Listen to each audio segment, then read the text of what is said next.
So to create a parametric cross-section, kindly go to this catalog. Okay, punta kayo sa catalog. Under ng catalog, makikita nyo yung define profiles. And then under ng define profiles, makikita nyo yung define parametric cross-section. Sige. Paki-open yung define parametric cross-sections. Natin. So sa sketch, pwede mong i-zoom siya ng konti kasi kapag sinunod mo itong grid line na to, ganyang kalaki yung profile mo, which is 25 meters. Okay? So ang gagawin natin is around 400 lang. So zoom lang natin dito. Okay? Kahit maliit siya, okay lang. And then makikita nyo yung sketch polyline. Okay, sketch polyline, look. Once na i-click mo yung sketch polyline, pwede nyo i-press yung O para mawala yung ortho. Okay? I-turn off muna natin yung ortho. So look, 1, 2, 3, 4, 5, 6, 7, 8, 9, 10, 11, 12, and then 13. 13 clicks, middle button of your mouse. So nakita nyo, yung sketch niya pareho dito, di ba? Dapat ganyan ang gagawin natin, ha? And then, kung mapapansin nyo, hindi ko siya talaga i-close intentionally. Inopen ko siya intentionally. Okay? But make it sure na yung open is mayroon lang siyang small gap. Okay? Huwag yung malaking gap kasi it will affect also our profile. Sige, pakigawa muna yan. Okay, to connect the gap, meron tayo ditong tinatawag na coincident constraint. Coincident constraint, okay? So, i-select nyo siya, click, and then, i-zoom in nyo yung, i-zoom in nyo sa dulo ng line, and then click 1, and then 2. Ayun. Nag-close na siya ngayon. Again, coincident constraint. And then, i-click nyo yung dalawang dulo. Sa'yo, nag-close kahit naka-overlap siya. Okay, good. Okay, we're going to use the horizontal constraint. Ang usage naman ito is lahat ng horizontal line, we need to make it constraint to horizontally, na straight. So, i-click nyo lahat ng horizontal dito. Ano ba yung horizontal dito? Meron lang naman tayong dalawang horizontal dito, di ba? Itong top at saka itong bottom. Yan, click nyo pareho. Even though it looks like straight na, i-click nyo pa rin para constraint siya doon sa horizontally.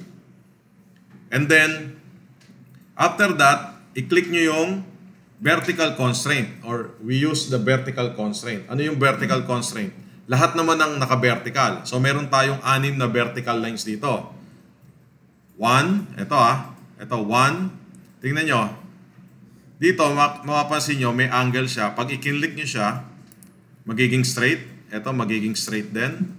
This one should be straight. This one also straight. And then ito, straight din. This one straight. And done. Meron na tayong horizontal and vertical constraint.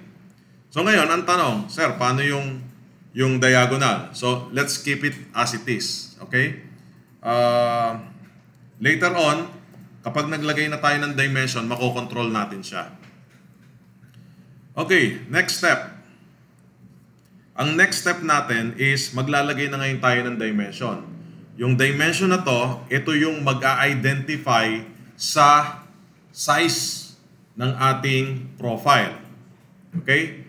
Unang dimension is sketch vertical distance. Tingnan yung sketch vertical distance. Click nyo yun. And then, i-pick natin yung top. Okay? 1. Itong pinakataas ha. And then 2. So, pick natin dito. So, yun. 709. Sa inyo, anong lumabas? We're going to have a different value, of course. Maring sa inyo, 1,000, no worry. Just leave it there. Okay, so ito ginawa kong 800. Na-distort siya. Okay pa rin, pero yung shape niya kasi, nandun pa rin siya sa shape na yan.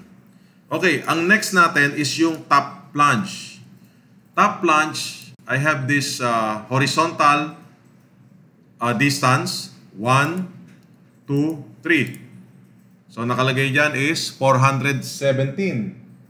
So gawin ko lang siyang 400. Nasaktuhan ko yung size. Okay? And then this one, 1, 2, 383. So gawin ko lang siyang 380. Okay, any question so far? So meron na tayong tatlong value. Ang susunod na value natin is yung top plunge thickness and the bottom plunge thickness. Okay? Top plunge thickness. Unahin na natin yung top plunge thickness na 150. Okay, look ha. Vertical, 1, 2. So, 69. Gawin ko lang siyang 100. Okay, 100. And then, ito yung H2. Ang H3 ko is this one. H3. Kung mapapansin nyo, yung H2 is 100, H3 is 190. So, para maging pareho sila, yung H3, gagawan ko na siyang equation na equals to H2. Ayun. Pantay na siya. Yung H3 ko at H2 is equal. Ibig sabihin, kung ano yung value ng H2, halimbawa, 90. Oh. Yung H3, yun din ang value. So, gagawin lang natin siya similar to sa bottom. Okay? H4. 1, 2, 3. 1, 2, 3. Okay? So, halimbawa, yung H4 ko ulit, gagawin ko siyang 250. 250. And then, yung H5 is equals to H4. And there you go. Sige, pakisundan muna to. Okay, ngayon, to fix the web to the center, lagyan natin ng dimension to. 1, 2. So, ano yung dimension yan? Oops. 1, 2. Ayun. 118. So, gawin lang nating 100. Okay, 100. Pero, hindi pa rin siya center. Paano natin gagawing center yan? Okay. Again, kailangan natin ng dimension from this top to this one. There. So, nakita nyo yung B4 ay 155.17. So, ang kailangan natin gawin is maglagay tayo ng formula dito. Anong formula ng B4? Okay. Sige, pakitry. Equals B1 minus B3 over 2. Ayun, naka-center na siya. Pero ang center niya is yun lang sa taas. Yung sa baba, kailangan pa rin natin ng formula. We need to click this one. 1, 2. Ayun. So, yung B5, ang gawin naman natin, copy this one. B5 will be equals to B2 minus B3. Ayun, center na siya. Both top and bottom plunge. So, yung B4 at saka B5, pareho siya ng formula. Pareho siya ng formula. Different value lang doon sa formula. Ha?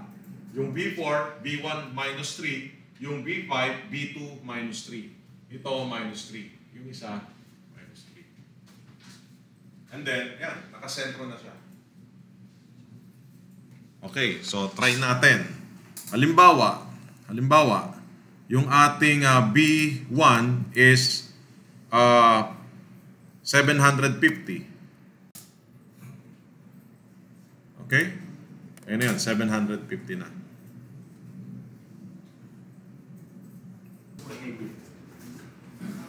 Okay, doon sa angular, lalagyan natin siya ng 15 degrees. So, ibig sabihin, ipipix natin siya na yung angle niya is 15 degrees. Hindi tayo maglalagay ng X and Y. So, ipipix natin sa 15 degrees. So, whatever the width, lagi siyang naka 15 degrees. Kaya dito, yung calculation natin dito, hindi na tayo maglalagay ng dimension dito. Bakit? Yung dimension niyan is ma-define siya using the angle. Okay? So, paano gagawin natin? Okay, so look. Nakita nyo itong select sketch angle dimension. Sketch angle dimension. So, i-click nyo yan. And then, i-pick nyo yung angle. This angle will be reference to this horizontal. Ayun, 15 degrees, di ba? Ito, makikita nyo, A1, 15 degrees. Again, angle, and then yung horizontal. Oops, this time, hindi siya 15 degrees. Ang isi-select mo naman dito is yung horizontal muna bago yung angle. Okay? Gawin mo lang yan. A2 is equals to A1. Enter. Ayun, 15 degrees. And then dito rin, 1, 2. Okay, hindi rin siya. Ito muna. Horizontal and then this angle.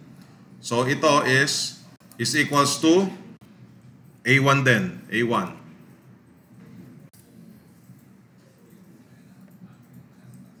Okay? And lastly, this one to this is equals to A1 din.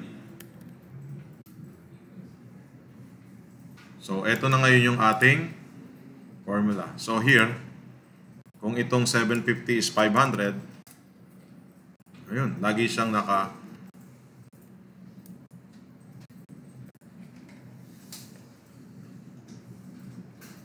naka-fix na siya sa center. At the same time, yung angle ng plunge natin is naka-fix na rin na 15 degrees.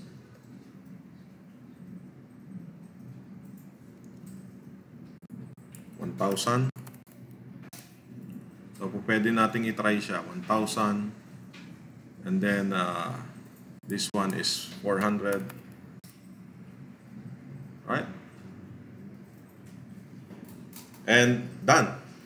Meron na tayong parametric cross-section. Oh, close. Pag i-close mo kasi yan, yung X, lalabas ngayon dyan, would you like to save the sketch? Sorry. Wait lang. Wait lang. Kasi, kalimutan ko na kung mapapansin nyo rito, meron tayong visibility. Ibig sabihin, kapag naka-hide yan, hindi natin makikita sa dialog box. At saka at the same time, kapag naka-hide yung visibility natin, ibig sabihin, hindi natin makokontrol yung dimension. So, ano ba yung mga i-control nating dimension dito? So, una, yung H1. So, yung H1, gawin nating i-show natin. Show. Oh, yung B1, i-show natin. Yung B2, i-show din natin. Yung H2, show din. Yung H4, show. And then yung B3, ano ba yung B3? B3 is the thickness ng web. Ngayon, yun bang angle natin i-on natin? Yung A1 lang. Ha? Yung A1 lang. Yes, yung A1. And then that's it. So, ito-close. Then, i-close natin. Close. Then, would you like to save the sketch? Yes. So ngayon, nung sinabi sa atin na yes, magkakaroon ngayon tayo ng prefix. Ano ba yung prefix doon sa girder natin ngayon? So, any prefix. Halimbawa, ano ba yan? PG. bridge gear there. Batayin natin, BG. Tingnan natin kung tatanggapin yung BG. Okay, tinanggap. So ano ibig sabihin ngayon doon? Yung BG ay nasa profile na ngayon natin. So look, halimbawa, ito yung beam natin. And then, dito sa ating profile, i-type lang natin dito ang BG. Ito na siya. Ito na yung BG. Okay? Wala siyang picture. Wala siyang picture, yes. Wala pa siyang picture. Yes. Lalagyan natin yan later, okay? So, apply. And okay. So, ito na ngayon yung BG.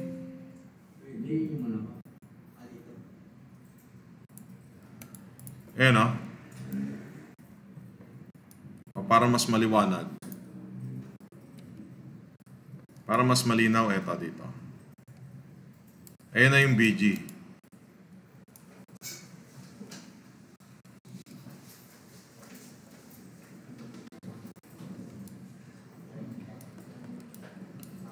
So, kung gusto natin is lakihan to 1,500. Yeah? And then, yung width natin is 1,000. And then this one is 600. And then itong 250 is 500. So, ito na ngayon yung ating profile.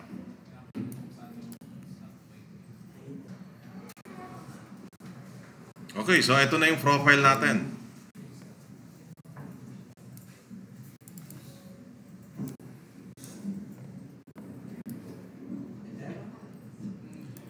So ngayon, kung gusto nating lagyan ng picture, okay, kung gusto nating lagyan ng picture, you don't have to do this Ibibigay ko na lang sa inyo yung picture.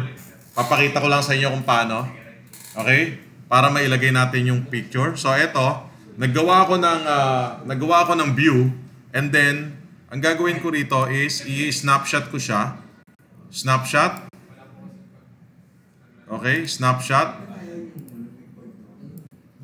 Option. White background, apply, okay. Capture. So ngayon, meron na akong caption dito or capture. Paint. So ipe-paste ko ngayon siya rito sa paint. Alright, eto ngayon. So ang gagawin ko rito is maglalagay ako ngayon dito ng dimension.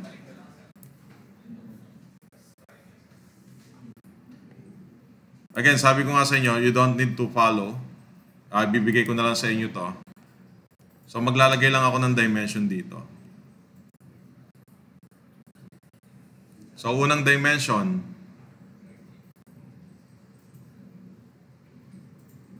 here.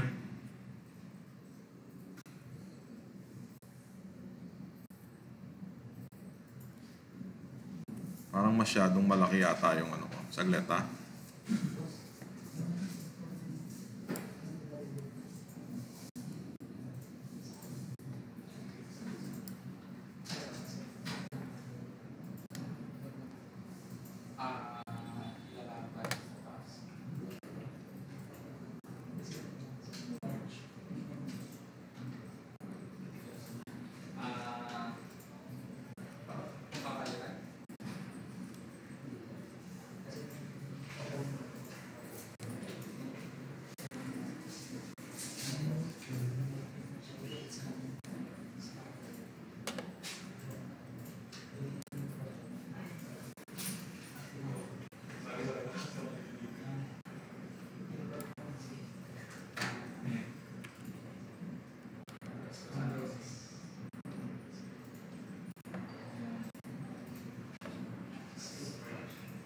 Okay, sample lang naman.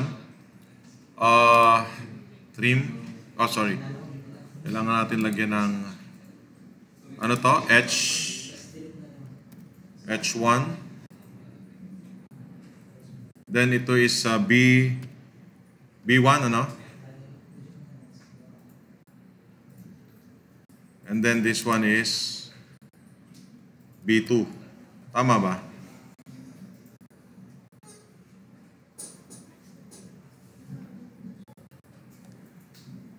H1, B1, B2. Okay. And then A1. Yun muna. Hindi ko na nilahat.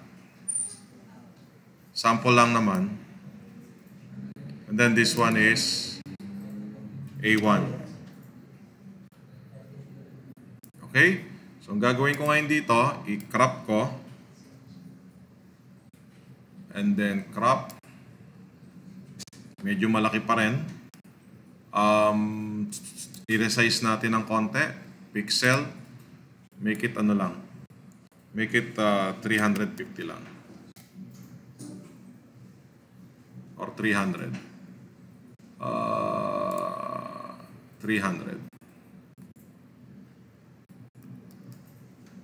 Okay, so ngayon, isa-save natin siya sa bitmap.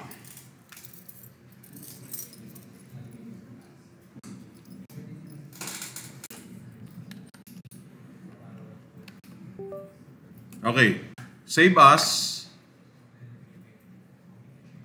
Save as ko siya sa bitmap. And then on your side, kailangan yung ma-save to sa C drive, Tekla Structures 2023, and then bitmap. Ano yung ating prefix? BG, di ba? So kailangan same name na BG rin ito. BG. Save. Okay? So save as lang natin to sa prop dito. BG. Okay, pakikopya na lang, sir. Pakikopya na lang sa network ulit. Yung BG, pakilagay sa bitmap.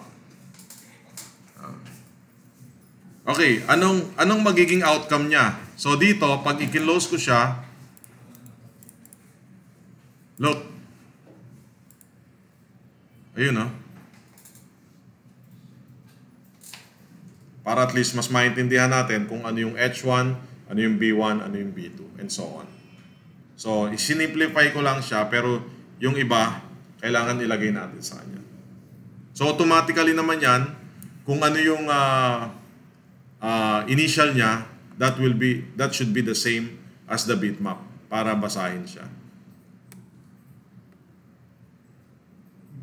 Sabi mo is, para sa custom component dito, parang yung ating bearing. This one. So, yeah. Sa custom component siya. Okay na. Nasa save folder po yung bitmap na picture. Ngayon, that will be good kasi pwede mo siyang, kahit naggawa ka ng profile sa profile database mo, kunin mo siya sa custom component and then i-extract mo yung information sa custom component in a different parameters. That's also possible. Kasi dito, hindi mo siya agad makikita eh. Kumbaga, dito sa profile, eto siya. Then yung sinasabi mo is, meron siyang parameters dito. Custom part, that's custom part.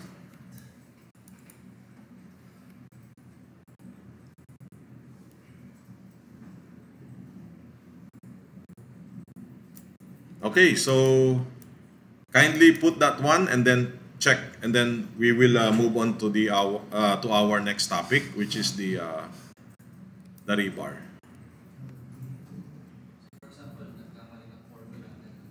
Yeah, good question. So here, under the catalog, to edit, punta ka uli sa profile catalog and then i-type mo yung BG, filter, and then this one. Okay? And then right-click, edit profile. Ayan. Balik ka uli doon sa editor. Now, the question is, paano natin siya i-export? So, to export, select mo siya and then export. So, you can export this profile to, halimbawa, Dito. Ayun, exported na siya.